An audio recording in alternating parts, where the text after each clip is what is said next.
En fait, pour raconter mon deuxième film, La Promesse Verte, je suis parti à nouveau d'une histoire agricole, comme mon premier film, Au nom de la terre. Je suis un jour tombé sur une manifestation d'agriculteurs devant une raffinerie Total, où des agriculteurs qui avaient été encouragés il y a une trentaine d'années, comme mon père, pour faire du colza, pour faire de l'énergie verte, du gasoil vert. Là, ils manifestaient parce qu'il y allait avoir des importations d'huile de palme qui venaient d'Indonésie, de Malaisie, donc à l'autre bout du monde.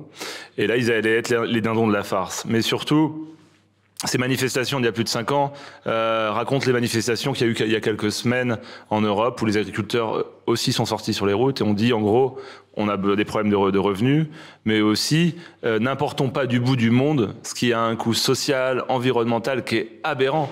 Alors que chez nous, en Europe, en France, on essaie de faire bien et de faire local.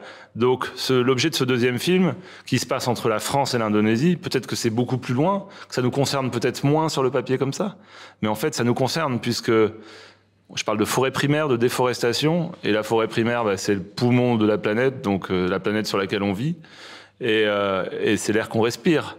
Et puis aujourd'hui, dans une économie mondialisée, faire venir de l'huile pour l'alimentation ou de l'énergie verte à l'autre bout du monde, alors qu'on casse, qu'on détruit des forêts exceptionnelles, ça n'a pas de sens. Donc je fais un cinéma du réel parce que je viens du documentaire, parce que je suis journaliste à la base, et je continue à documenter mes films par de la réalité, par des décors réels.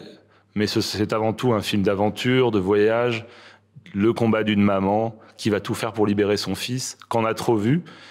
Un étudiant qui vient faire une thèse sur les populations autochtones, les paysans qui vivent à Bornéo, qui se font chasser de leurs terres par les compagnies forestières et ensuite les compagnies qui plantent des palmiers à huile.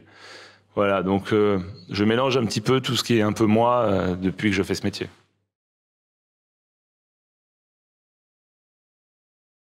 À la ferme, mon père avait pris un abonnement à Canal+ quand on était gamin. Donc il y avait du foot et du ciné. Donc il aimait bien le cinéma américain, les western spaghetti de Sergio Leone, et puis les grands films de Coppola, et les films sur la guerre du Vietnam, Platoon et tout ça. Donc c'est ce genre de cinéma que j'ai vu. Coppola, John Ford, des westerns. C'est pour ça que je pense que je filme avec le format cinémascope, des optiques anamorphiques, et que j'aime l'ampleur des paysages et ensuite être proche des personnages pour leur rentrer dans la tête. Après des influences de grands cinéastes, je sais pas si j'en ai, puisque je suis pas un garçon qui va beaucoup au cinéma en fait. Donc est-ce que je suis un grand cinéphile? Non. Mais je fais du documentaire, je fais du cinéma, et je vois le film comme un projet dans lequel j'emmène une équipe avec des gens qui sont peut-être sûrement plus cinéphiles que moi, et je prends plein d'ingrédients, et comme un chef cuisinier, ensemble on fait une recette, et cette recette c'est un film qui, j'espère, est plutôt bon pour celui qui le goûte. Donc bien sûr que j'en ai des influences, mais je serais pas capable de vous dire comme ça qui je peux sortir du chapeau. Non, je regarde pas, je trouve ça m'ennuie. Moi, je suis pas militant, je suis engagé. Et je regarde des documentaires sur des phénomènes, des choses comme ça, mais non, les films écolos et tout ça, je les regarde pas généralement. Je préfère des bons vieux films d'action américains, où on en met plein les murs. Voilà, des trucs où on réfléchit pas trop, quoi. J'ai voulu raconter le combat d'une maman, le combat d'une madame tout le monde, une femme qui est comme le spectateur, vraiment qui n'y connaît pas grand-chose à la politique, au lobbying, à l'industrie. Et à un moment donné, son fils, il faut qu'elle le sauve. Et elle va se débrouiller, en fait. Et le spectateur fait l'enquête avec cette maman, mais pas plus vite qu'elle, à son niveau. Et il prend les émotions, les porte dans la gueule. Des fois, il y a de l'espoir. Des fois, il n'y en a pas. Et les émotions, elles arrivent parce qu'on se met à la place de cette maman. Et à la place également de ce jeune qui est en prison, son fils. Et c'est aussi pour ça qu'il y a cette incarnation-là, qu'il y a une militante qui s'appelle Nila, une jeune militante qui défend son peuple, sa forêt. Parce que ce sont les filles, les jeunes filles généralement qui défendent leur peuple, qui sont des danseuses d'alerte. Et ces personnages-là, j'espère qu'ils parleront aussi aux plus jeunes. C'est pour moi, ce film s'adresse à tout le monde, c'est un film familial. Et notamment auprès des plus jeunes. Et le volet éducatif, c'est toujours celui qui est le plus important pour moi, quoi. Le cinéma peut permettre d'alerter. Je dis souvent qu'on est quelque part, en tout cas avec du cinéma engagé, des artivistes. Je prétends pas changer le monde, mais en tout cas faire gagner du temps Ben, ça peut être le cas avec un film comme celui-ci. Avant la promesse verte et après, quand vous ressortez 2 heures plus tard, peut-être que vous n'êtes pas pareil, peut-être que vous vous posez quelques questions et peut-être que vous ouvrez les placards pour retourner les étiquettes et voir qu'il y a des produits qu'il faut vite jeter. Bien sûr, l'Europe a même encouragé, aidé la production d'huile de palme. Cette économie mondialisée, elle est vraiment dangereuse, mais en tout cas, c'est la consommation qu'on en fait. Si on achète tout en ligne, que tout est déjà préparé et tout, ça va pas. Moi, l'huile de palme, j'en mange pas, je cuisine. Beaucoup disent qu'ils n'ont pas le temps. Certains n'ont pas le temps, ouais. Moi, je travaille beaucoup, mais je prends le temps de cuisiner. Après, c'est que je prends le temps, j'aime ça, j'ai été éduqué au goût. C'est pour ça que je parlais d'éducation, en fait. Et c'est quand même génial de savoir ce qu'on met dans son corps et d'où ça vient. Et je dis pas que je fais tout bien. Je dis juste qu'avec de la cohérence et en essayant de faire bien, déjà, on solutionne beaucoup de choses. Et nous, consommateurs, on peut être consomme-acteur. Et on peut être acteur de ce qu'on mange. Pour ceux, en tout cas, qui le peuvent. Il y a toujours des personnes qui sont au centime près et que c'est compliqué. Mais ces gens-là, faut les aider. Comme faut aider nos agriculteurs. Parce que c'est pas à eux c'est eux qui nous nourrissent, c'est eux qui garantissent notre santé, qui garantissent la santé de la planète.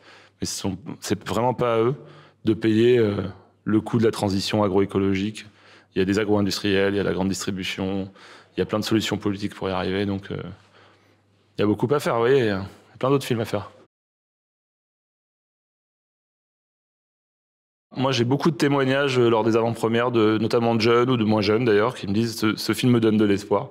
Et je pense que la manière dont je l'ai terminé, sans vous dire comment, il y en a de l'espoir. Mais après, moi, je vois toujours le verre à moitié vide, à moitié plein, pardon. Donc, et pas à moitié vide. Donc, je pense qu'il y a de l'espoir. Quand l'incorporation d'huile de palme dans les biocarburants a été interdite par le Conseil d'État l'année dernière, en 2023, parce que des activistes, parce que des ONG, parce que des politiques se sont battus. Donc, on peut faire changer les choses. Et la question, c'était un peu ça, c'est comment on fait bouger les choses, c'est ça.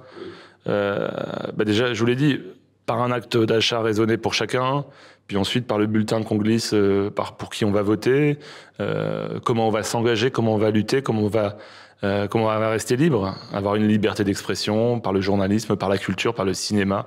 On a la chance d'être en Europe et on n'est pas en Chine ou en Russie. Et c'est là que c'est important. Je parlais d'artivisme, le cinéma permet ça aussi. Je continue à faire du magazine et du documentaire.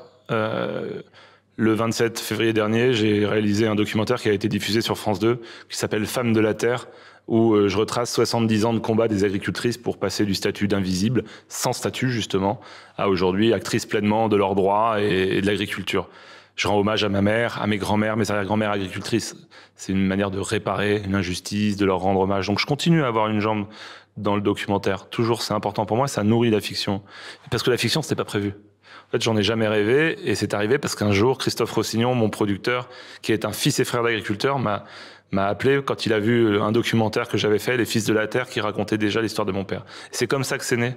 Et ensemble, on a décidé d'y aller, et puis d'écrire un premier film qui a donné Au nom de la Terre, et puis un deuxième, et puis on va en faire un troisième, mais c'était pas prévu. Et puis le truc, c'est que j'ai pris le virus, et que je kiffe l'idée du projet, et de l'équipe, de début jusqu'à la fin, à venir vous en parler ici. Mais le cinéma peut s'arrêter demain, je ferai autre chose, en fait. Donc je suis un mec un peu particulier, hein, vous avez vu. Bornéo est déjà en grande partie déforesté et il y a beaucoup de palmiers dessus, mais comme la même chose au Brésil ou en Argentine avec le soja, le maïs, il reste encore beaucoup de forêts primaires en Indonésie, en Afrique, en Amazonie. Il va peut-être falloir les sanctuariser, mais on voit que justement, quand il y a Bolsonaro, ça dévaste, le président brésilien, ça déforeste à fond. Quand Lula revient, il diminue de près de 40% du jour au lendemain la déforestation. C'est pas assez encore, mais on voit très bien que ça dépend pour qui on vote. Là, on va repasser par Trump 2. Bah voilà, on va encore en reprendre pour 4 ans de catastrophe. Mais peut-être que ça sera mieux encore après. Enfin, de toute façon, les pays n'ont pas le choix, hein. Pékin est irrespirable. Ils sont en train de changer, les Chinois. Et peut-être que les Indiens vont s'y mettre, et les Américains vont s'y mettre, et nous aussi. Mais ça sera peut-être un peu long, mais je pense qu'on y arrivera. Ça part des manifestations, mais après, je me suis documenté comme je le ferais pour n'importe quelle enquête de documentaire que je fais. Formidable outil qui s'appelle Google, où on trouve plein de trucs dedans. Des documentaires, des bouquins, des entretiens avec des ONG, des associations contre la peine de mort, ou qui ont géré les Amis de la Terre, Greenpeace, enfin. Mais après, tout simplement. Et puis, les informations les éléments qui sont dans mon film sont connus, en fait. Et il suffit ensuite c'est plus compliqué, c'est ça le scénario, l'écriture. D'en faire une histoire, et surtout d'une histoire de cette maman qui veut sauver son fils. Et c'est en sous-texte que tous ces éléments sur la forêt et l'huile de palme vont passer. Je me suis pas dit, je vais faire un film sur la déforestation et l'huile de palme. C'était en fond. Mais c'était d'abord un film de personnage et un film humain. Moi, c'est le cinéma que j'aime et que je sais faire. J'aurais pu faire un film dossier, plus fouillé, comme plus Dark Waters ou des choses comme ça. C'était pas l'idée.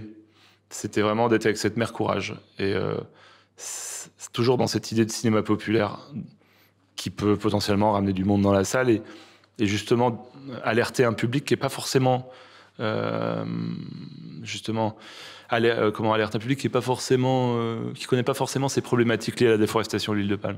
C'est ça qu'une comédienne populaire peut apporter. Alors, si c'est pour la télé, il y aura beaucoup plus de monde. Il y aura 800 000, 1 million de personnes, 1,5 million. Ça dépend pour quelle chaîne vous le faites en France. Mais le documentaire va alerter, mais il va passer dans un flux. Le film de fiction, il est porté par des comédiens et des comédiennes. On vient voir un spectacle. Et surtout, on promeut ce film. Là, j'ai fait une tournée province de 60 cinémas, avec déjà 10 000 personnes qui ont vu le film, qui sont les premiers ambassadeurs. Il y a beaucoup de presse, ce qu'on fait en ce moment. C'est-à-dire qu'on en parle, on en reparle pendant des semaines. On n'est pas à l'abri d'un succès, et si ça marchait, peut-être que derrière, le film, on le fera voir à l'Élysée, au Sénat, peut-être ailleurs, et peut-être qu'il y a des choses qui vont bouger. Ça reste dans la postérité. Un documentaire de cinéma, malheureusement, il y a très peu de gens qui viennent les voir en salle. Donc, comme vous le dites, c'est prêcher vers des convertis, en fait. Et on est moins efficace. Bien sûr, on peut traiter, j'aurais pu traiter ces sujets de 1000 manières différentes. Je vous le dis, c'est par ce qui se joue comme drame humain et comme, ce qui est fort dans ce film, c'est l'amour. C'est l'amour de cette maman pour ce fils, un amour viscéral. Et puis moi, peut-être que j'ai mis beaucoup de moi aussi. J'ai mis de ma mère dans le personnage de Carole, et puis j'ai mis de moi dans le personnage de Martin, qui rencontre cet activiste, et l'amour que j'ai pour la nature, un amour déçu aussi peut-être par ailleurs en personnel, qui donne une certaine émotion. Donc, ouais, en tout cas, il n'est pas trop mal reçu jusqu'à maintenant. On fait une sortie massive, il y aura 500 cinémas en France. C'est ça qui est chouette. Et puis on crée du sens.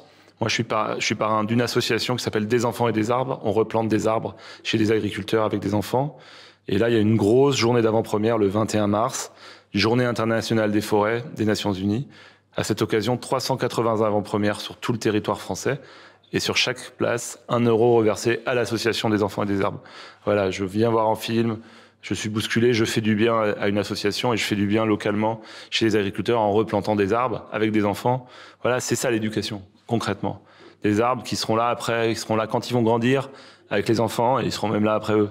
Et on a fait beaucoup de bêtises en les arrachant, en arrachant les haies. Chez nous, le premier, hein. Dans la ferme, on avait arraché beaucoup de choses parce que c'était une course, je pense, à la productivité. Aujourd'hui, on se rend compte qu'on a fait des conneries et qu'il faut les réparer. Donc, le cinéma peut concrètement tout de suite se traduire par des actions. Et moi, ce que j'aime, voilà, que tout soit imbriqué.